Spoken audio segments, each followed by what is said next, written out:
السلام عليكم، أنا أحمد الإمام، وده الفيديو الرابع من سلسلة براجماتيك بروجرامر How to be a better software engineer. الفيديو ده هنتكلم عن الكوميونيكيشن سكيلز. الكوميونيكيشن سكيلز هي من أهم المهارات اللي المفترض تبقى عندك أو عند أي شخص عموما في الحياة، لأن أيا كان المنتج اللي أنت بتبيعه أو الحاجة اللي أنت عايز تسوق لها، فأنت محتاج تكون قادر تتكلم عنها وتعرفها للناس بشكل واضح. فاعتمادا على الطريقة اللي انت هتبيعها بيها للناس هي اللي هتحدد اذا كانت الناس هتشتريها او لا. وزي ما احنا عارفين ان معظم الكوميونيكيشن في شغلنا، بالذات لو انت شغال مع شركات بره او شغال ريموت، بالانجليزي. فالانجليش واحدة من اهم المهارات اللي انت محتاج تحسنها، زي بالظبط اما انت بتشتغل على التكنيكال سكيلز بتاعتك، ان انت تتعلم لغة البرمجة اللي انت بتكتب بيها، انك تكون قادر تستخدم اللغة الانجليزية عموما لا يقل اهمية عن لغة البرمجة اللي انت بتستخدمها. فلازم تحسن طريقة كلامك وطريقة كتابتك بيها، وتكون زي ما انت بتكتب الكود بتاعك بطريقة كلين ودراي، يبقى كتابتك للانجليزي عشان تقدر تعبر عن فكرتك تكون بنفس الفكرة. يعني تستخدم اقل الكلمات عشان تقدر تعبر عن اللي انت عايز تقوله، سواء وانت بتكتبه او وانت بتقوله. فتحاول توصل فكرتك بأقل عدد من الكلمات، بالذات لو انت بتكتب مثلا ايميل او بتكتب حاجة على اي وسيلة كوميونيكيشن بتستخدمها في شغلك. دايما حاول تراجع الكلمات اللي انت كتبتها، هتبص هتلاقي في فرصة ان انت تشيل بعض الكلمات ويفضل المعنى واضح زي ما هو. طبعا انك تكون قادر تعبر بالانجليزي زي لغتك الام دي طبعا هتبقى حاجة مهمة جدا، بس ده مش سهل وغالبا مستحيل. فانت اللي هتحاول تشتغل عليه ان انت تحاول تقلل الجاب اللي ما بينك وما بين اللغة، بحيث تقدر تستخدمها باكتر كفاءة ممكنة. من اهم الحاجات اللي ساعدتني انا عموما ان انا احسن الانجليزي بتاعي، وهي كانت ان انا في الانترفيوهات اجهز الكلام اللي هقوله واحاول ابراكتس الكلام ده واسمع نفسي وانا بتكلمه، واشوف ايه الحاجات اللي بقولها غلط او مش عارف اقولها بشكل كويس، واحاول احسن من طريقتي. طبعا انت حتة اللكنة دي ما فيهاش مشكلة، لان معظم الجنسيات كل واحد بيتكلم باللكنة بتاعته. المهم ان يبقى كلامك واضح، قادر تعبر عن اللي جواك بطريقة واضحة بحيث الناس تبقى فاهماك وانت قادر تفهمهم، هو ده المهم. فاحنا اول نقطة بالنسبة لنا ان احنا نحسن مستوانا في الانجليزي. تاني نقطة وهي انك تعرف الاودينس بتاعك،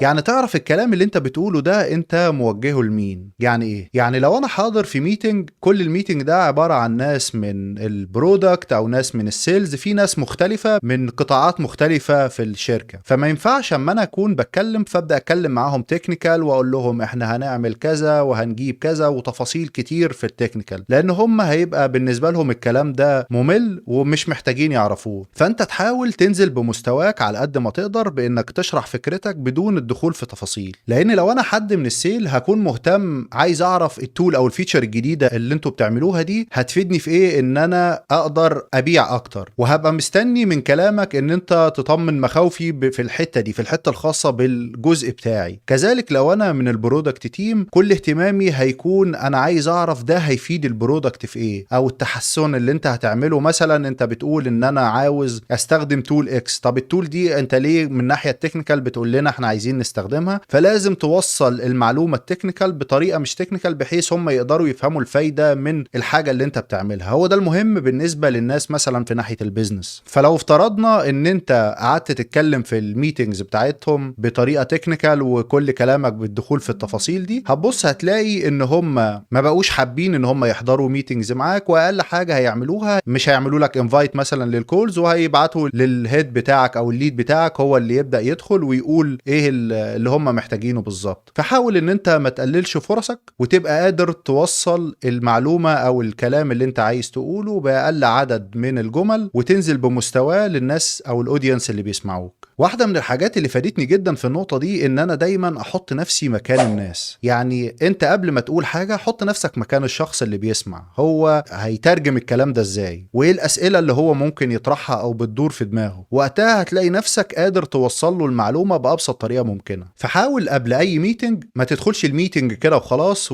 وترتجل جواه، لا لازم تبقى قاري قبله، تشوف ايه التوبيك عموما اللي انتوا هتتكلموا فيه، ولو في لينكات محطوطة بخصوص الموضوع او حاطين تفاصيل حاول تقرا الكلام ده وتفهم هم عاملين الميتنج ده اصلا لايه. ما تدخلش تحضر الميتنج كده وخلاص، بحيث تبقى انت مجهز النقط اللي انت هتتكلم فيها، وتبقى اوريدي جربت وسمعت نفسك وانت بتتكلم. ما تدخلش ترتجل، فتبقى مجهز نقاط حتى جنبك انت كاتبها على جهازك او وكاتبها جنبك في ورقة، وتبقى عارف ان انت هتدخل مثلا تتكلم في النقطة 1 2 3، وعندك الاسئلة دي لو انت مستني ان انت مثلا بتحضر ميتنج مع حد وانت اللي عندك اسئلة، فتبقى مجهز اسئلتك بحيث تجاوب النقاط اللي انت مستنيها، فتبقى طلعت باكبر فايدة من الميتنج او الكول اللي انت عاملها. كونك تدخل ترتجل ده هيبقى عرضة لاخطاء كتير، فانك تبقى جاهز هو احسن حل. زي بالظبط ما يكون الممثلين طالعين على المسرح او حد طالع يقول توك، انت بتبقى متخيل ان هو دي لاول مرة هو طالع يقولها، وانه ايه ده الارتجال بتاعه او طريقته كويسة جدا، ازاي هو قادر يعمل الكلام ده وازاي قادر يشرح ويقول للناس. الحقيقة ان الواقع مش كده، ومعظم الناس بتبقى مجهزة بشكل كبير، وفي الغالب بيبقوا حافظين الكلام اللي هيقولوه واتدربوا عليه اكتر من مرة. تالت نقطة وهي اختيار الوقت المناسب لانك توصل فكرتك او لو عندك طلب او سؤال، لان ده مهم جدا في قبول او رفض الطلب بتاعك. يعني مثلا في بعض الكتب كانوا بيتكلموا عن طريقة التفاوض على المرتب، او لو انت عاوز ريس بالنسبة للشغل، او بتتفاوض مع الاتش ار في اي توبك من دول. فهم بيقولوا انك لو عندك اي طلب من دول الاحسن ان انت لو هتبعت الميل بتاعك او هتعمل كول يفضل انها تكون في نص الاسبوع. ده بيساعد بنسبة كبيرة على ان الطلب يتقبل. وهم كمان بيقولوا ان يوم الثلاث هو يعتبر احسن يوم بالنسبة لهم. طبعا ده مش قرآن يعني انك تبقى ماشي عليه، بس هو مجرد ان هم بيبقوا عندهم معلومات سواء statistics او جابوا المعلومات دي سألوا معظم الاتش ار او الناس الخاصة